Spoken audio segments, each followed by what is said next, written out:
God is always at work. He's doing amazing things. I'm grateful that this year on the Voice of the Martyrs Radio, we've been able to hear so many reports about what God is doing around the world. Since the year 2000, on average, 106 people groups per year have been engaged for the first time with the gospel. Ukrainian believers have been spread across Europe, and what are they doing? They're planting churches. The Lord protected us in Libya, and He will do it again. The Turkish church is strong, it's vibrant. We're talking of over maybe 10,000 Turkish believers by now. Believers in the hard situations are showing Christ truly is all-sufficient. Yes, it's terrible, tragic times, just like it was for the early church. But what we're seeing is people coming to faith. Jesus never promised his followers an easy path. In fact, he told his disciples that the world would hate them. He sent them out as sheep among wolves. Jesus' words came true in the life of the apostles, and they're still coming true today in the lives of his followers around the world. Join host Todd Nettleton as we hear their inspiring stories and learn how we can help. Right now on the Voice of the Martyrs Radio Network.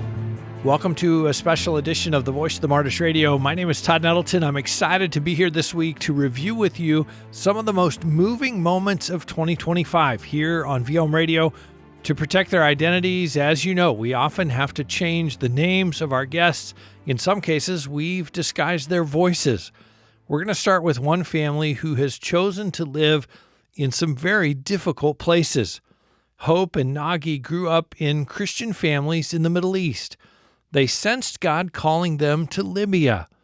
They were living there with their two young sons when Muammar Gaddafi was overthrown. Civil war broke out. NATO told people they had 2 weeks to get out of the country before they started a bombing campaign. But Hope says she and Nagy heard God telling them, Stay. I'll protect you, protect your boys, everything you have. I'll be here with you. And He did. Exactly as He said and more.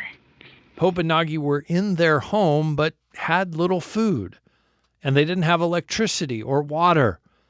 They were able to visit a family with a well and get water once a day, but they wanted to give to their neighbors instead of take. Others had tried to drill on their property and failed, but Hope and Nagy decided to try again. And praise the Lord, in less than 5 minutes, we have pure water that Wow. we can use, not only us, but also our neighbors. And instead of taking the house from them, now we can give them the water. What did your neighbors say about the fact that you could leave, but you're still here? Like, were they like, what are you even doing here? Like, why are you not getting out of here? So we didn't find any answer except the reality. We love you. We are not here because of just to be with you when it's good, when it's stable. Because we love you, we'll stay with you. And me and my wife prayed before the civil aviation stopped, and we heard from our God that He will keep us and protect us and everything around us, even you. Hope, Nagy, and their boys continued ministering in Libya for several years, even as opposition to the gospel increased. Suddenly, the Lord said, "It's time to leave," and this family returned to their home country. Then the Lord put a new calling on Hope's heart. She sensed the Lord calling them to another dangerous country with very few believers. Even though she sensed this calling, Hope had many fears about moving to this new country. What about our boys? They are teenagers. To be in this country, it will be hard. And there is no existence of the church at all, and they need to be in a church.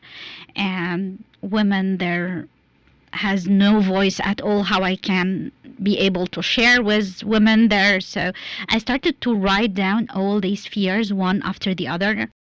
The first time she shared with me, I told her, never.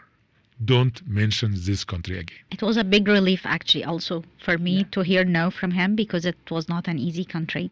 Then Hope and Nagy heard a Bible teacher speak at a Christian conference.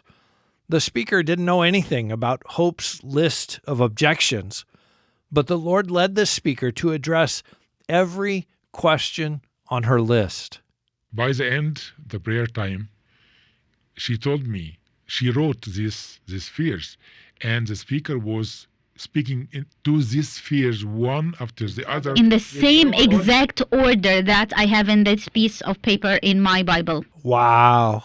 During the prayer time, and even while he is talking, specifically the prayer time, I feel all the time, each time I close my eyes, I feel like there is a big question mark, like, why no? I felt that God is asking me why you are saying no. That means you should say yes. And I shared with her, and she shared with me that, and he spoke into all of these fears. Here's my list of questions, and here's the answers. Yeah. So since then, we said, okay. So Nagy and Hope were unified about moving to this dangerous country. Their teenage sons were also praying about what was next for their family. Independently of their parents, the Lord laid this same country on their hearts as well. And they said, this is the country that the Lord is calling us to. And it was amazing how the Lord confirmed to them the country before we talk about it. And one other thing, that they started to read books about this country, and they knew how hard it is. And our oldest said that the Lord protected us in Libya, and he will do it again in this country. As you look ahead to 2026, maybe you're facing some difficult situations or having to make some hard decisions. I pray that the story of Hope and Nagy will encourage you to embrace whatever God is calling you to do. He will give you the power to do it. You can hear their entire story when you visit our website, vomradio.net. Just look at past episodes there. Like Hope and Nagy, Jerry Mattix had to abruptly follow God's plan when he said to move. Jerry and his family had moved to Turkey in 2001. We loved it out there. We were ready to dedicate the rest of our lives to the work of the local church in the city of Diyarbakir. We were partnering with local pastors, learning from them. It was wonderful. We had our 3 children in Turkey. We thought this was going to be our home for the rest of our lives, until suddenly in 2013, I was not allowed back into the country. I was turned away at the airport. And my family is with me. At that time, I moved my family here to the Turkish Republic of North Cyprus, just south of Turkey in the Mediterranean. And at that time, it was allegations of me being a threat to national security. Of course, that was all bogus. It was just a way of pushing us out of the country. Jerry loves Turkey and wants to serve there, but he also knows God is powerful enough to accomplish his purposes in the country with or without Jerry's help. I think Turkey, the government has it all wrong. They think that we as the foreigners somehow prop up the church. And if they can just kick out those missionary stilts, right, the whole thing is going to come crashing down. They don't realize this church has grown legs. It's strong, and it's standing, and it's moving forward. And they've got some amazing leaders and ministries all across the country. The Turkish church is strong. It's vibrant. We're talking of over maybe 10,000 Turkish believers by now, over 250 Turkish fellowships across the country, many of them small, of course, but others that are meeting in public buildings and are recognized. So the church is strong. To hear more from Jerry Mattix, visit our website, vomradio.net. My name is Todd Nettleton. We are listening back to some of the most moving moments of 2025 here on the Voice of the Martyrs Radio. Let's hear from another couple with a heart for missions. At one point in her life, Kari was intrigued by world religions, and she was searching for the truth. I would go and sit in Barnes & Noble and read all these Hindu books and Buddhist books, and I thought one day I'm going to go to Nepal and India, and I'm going to study this. And then the Lord got a hold of my heart, and He did. He fulfilled that desire in my heart to go to Nepal and India, but for different reasons, to share the gospel. So I knew I had the knowledge of Hinduism and Buddhism in my mind and knew that it was empty. She married her husband, Nathan, and now they lead the International Mission Board's work in South Asia. Nathan's work with the IMB gives him a unique perspective on the advance of the gospel around the world. You know, the IMB, as it's called, has since the mid-'80s kept one of the very first databases related to people groups. The IMB would tell you, Todd, that since the year 2000, on average 106 people groups per year have been engaged for the first time with the gospel. And we do that, the math on 20 years, again, we're talking nearly 20% of the world's people groups, according to the IMB. The gospel is also on the move in Syria. John Samara is going to tell us about that. He's the founder and the executive director of Ananias House. He is also the author of a book about life in Syria, The Victor's Crown of Glory. He grew up in Syria. He continues to serve in the Middle East today. John's father was a pastor in Syria, and while growing up, John saw firsthand what it meant to pay a high cost for the gospel. When I think of my dad, is always watching him waking up. He's on his knees majority of the time praying. He spent a lot of time with the Lord. And that's how he's able to survive because the Lord was active and he heard from the Lord. John's father needed to strengthen himself in the Lord because he was often called to the police station for questioning. I remember there is night I would not fall asleep till 2 o'clock because then I know when I hear the click of the door that dad was returning from the secret police, and they going to secret police over there. It's not an easy journey. It's you don't know if you're gonna come alive out of that meeting with them or what they're gonna do to you, and so that's how I remember growing my childhood, and that almost every week was happening. John Samara and his family have followed their father's example. They continue to share the gospel in the Middle East and North Africa, even when it's difficult. And here's a story about how difficult that work can be. John's sister was doing relief work.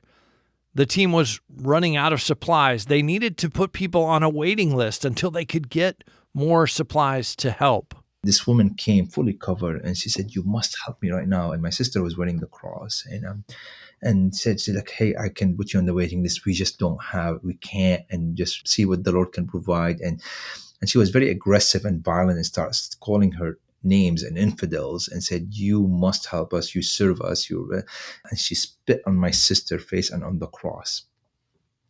That's inside the church. And my sister, she had anger. Her reaction, she wanted to grab her. And all of a sudden my sister said, Christ just was so present in that moment. She spoke to her, said, "That's what they did to me on the cross. And I loved them." And that anger, she started crying. She's standing right in front of her, she started crying. And she told her, "I love you because Christ loved you." This lady came back the next day. She said, "I couldn't sleep. I don't want food. I don't want anything. What you have told me broke me. I want to know your God." We are reviewing some of the most moving moments of 2025 here on the Voice of the Martyrs Radio. Throughout this year, you have probably kept up at least a little bit with the war in Ukraine. We talked about ways the war has furthered the gospel with Eric Mock. He is the Senior Vice President of Ministry Operations for the Slavic Gospel Association. You'll hear him refer to this ministry as SGA.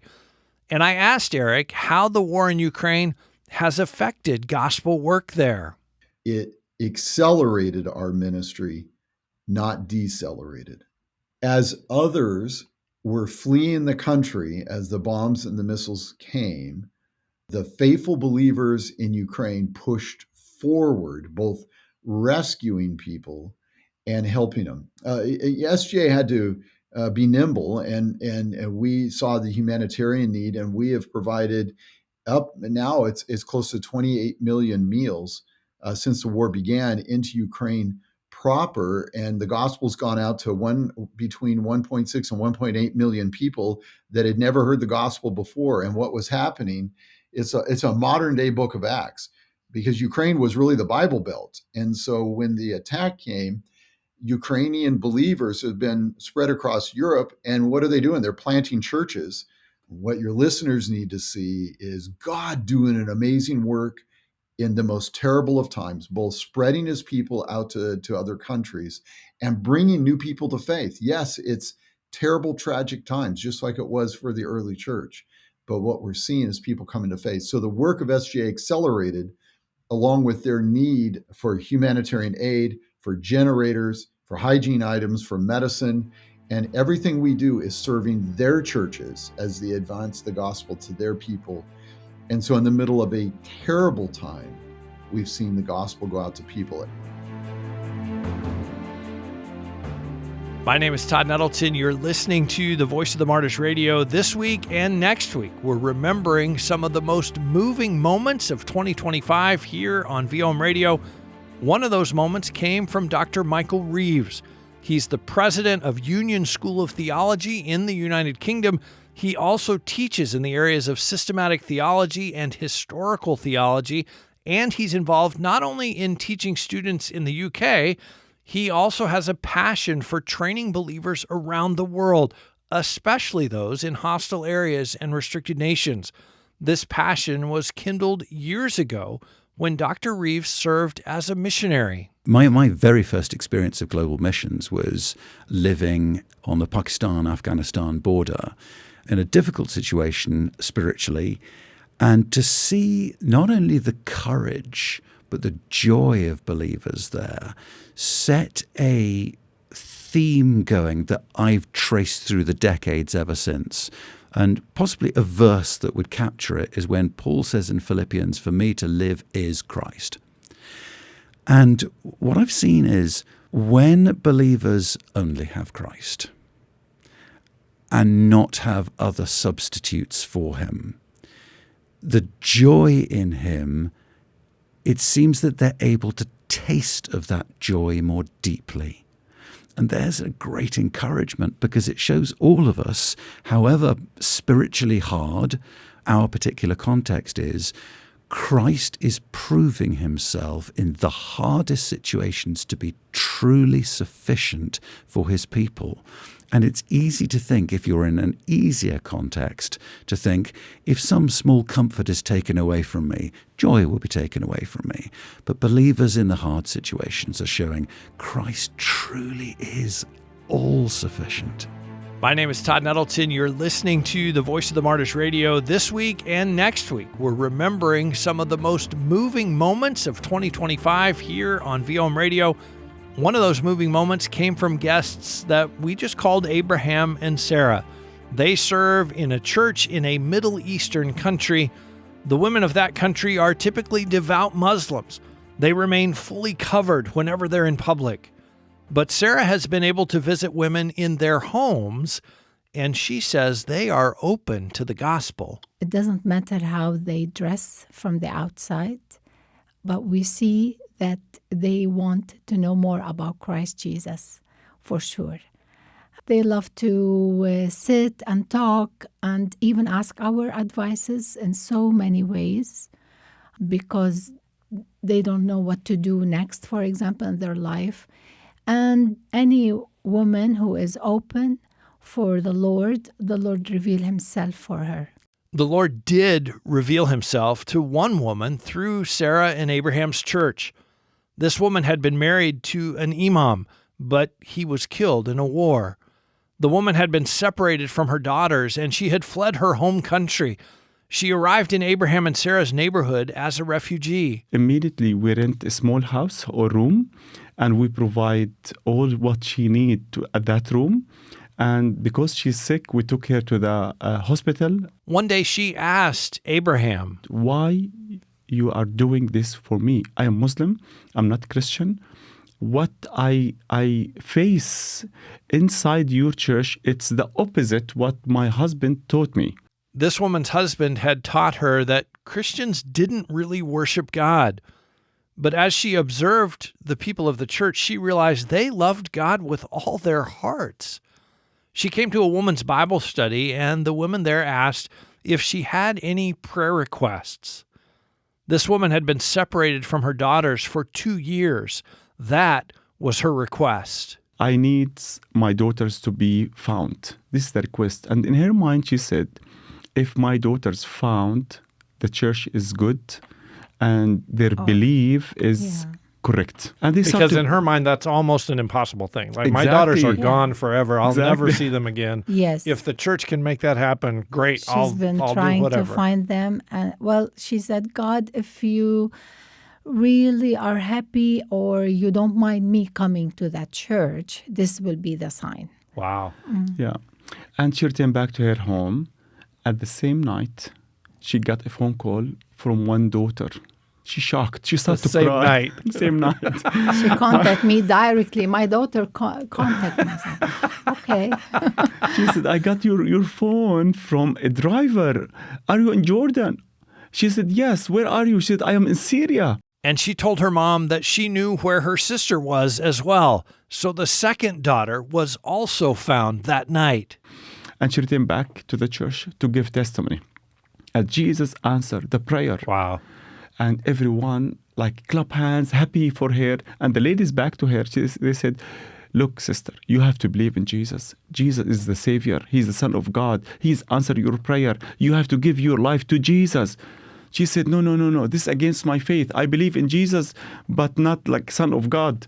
As you know, I believe he's a prophet. They said, no, he is Son of God. He's the Savior. He is God himself. 1 week later, that woman had a dream, and she told Pastor Abraham about it. Here's what she said. I was with a crowd of people, and there is a man. He the white clothes. He stood far away from me, and a huge crowd of people. I said, who this man? They said, he's Abraham, the father of faith. She said, I want to see him. She went to him. He put his hand upon her shoulder. He said, my daughter, I'm so happy you start to go to the church. But why you did not believe in Jesus, a Son of God? He asked her in her dream. Wow. She watch him. He told her, look, back to the church, ask them to help you to believe in Jesus. He will answer your prayer. He will change your life. He gave her all the message. And she come ready. And this lady accept Jesus, and her life got changed. She baptized, and her life transformed 100%. That new believer was not the only refugee to receive hope at Abraham and Sarah's church. This is a church that serves up to 800 refugee families at one time. I remember one day in Ramadan, one lady from the audience, she said, I want to say something. I want to tell every woman in this hall, these people better than us. They treat us like queen and kings. Wow. And she said, in Ramadan, Christian people feed us. Christian people welcome us. She said, shame on us. And thank you, church. This ministry to refugees is very costly. Things in their church have been broken. Things have been stolen. Some members of the church have questioned whether they should even continue doing this hard, costly ministry. And they said, this is waste of money, resources, time, and see the building. They smell. The smell is because... We cannot sit by them if they want to come on a Sunday service. This smell bad. It doesn't matter. It seems their clothes not wash. Why these people, they are not, wash themselves or take bath?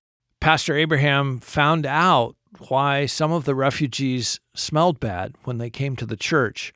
He visited one family of 22 people who all lived in a single room. They shared one bathroom with their neighbors. Then I returned back to the church. I told them, look, we have to love these people because their situation is so hard. Yeah. Wow. Abraham's attitude reminds me of Jesus. When we were still sinners, Christ died for us. It doesn't matter what we look like outwardly. Refugees, suburbanites, spiritually, they're the same. Our sin makes us dirty and repulsive, but Jesus offers to make us clean, thanks to his work on the cross. Abraham and Sarah have been telling us about their ministry among refugees in the Middle East. It's one of the most moving moments from 2025 here on the Voice of the Martyrs Radio. You know, we're able to bring you these stories because listeners like you believe in this ministry and give to make the work of the Voice of the Martyrs possible. If you'd like to give to support VOM's work or give to support persecuted Christians in the year ahead, you can always visit our website, vomradio.net. Click on the donate link and you can give online. vomradio.net is also where you can hear the full stories, the full conversations of all of the episodes that we have reviewed today. Stories like this are going to help you know how to pray for your brothers and sisters in hostile areas and restricted nations. These stories are also going to encourage you to share your faith with less fear. You'll hear more interviews when you visit our website. Again, the web address, vomradio.net. Next week, we're going to continue to hear some of the most moving moments from 2025. I hope you'll join us again right here on the Voice of the Martyrs Radio Network.